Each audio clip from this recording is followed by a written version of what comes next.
Welcome once again to the Daily Message.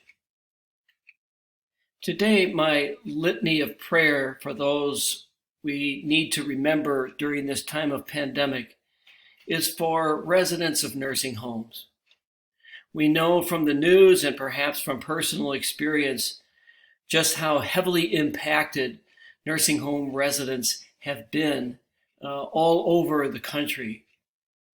We know that these men and women, some of whom are our relatives and dear friends, are already particularly vulnerable. Their health is frail, and so they are especially at risk.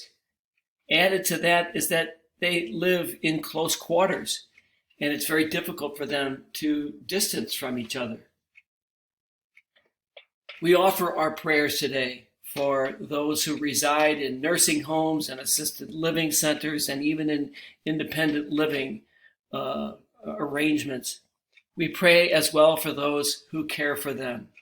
We pray for their health. We pray for their safety. We pray for their peace. And so for those who live and work in nursing homes, we pray to the Lord.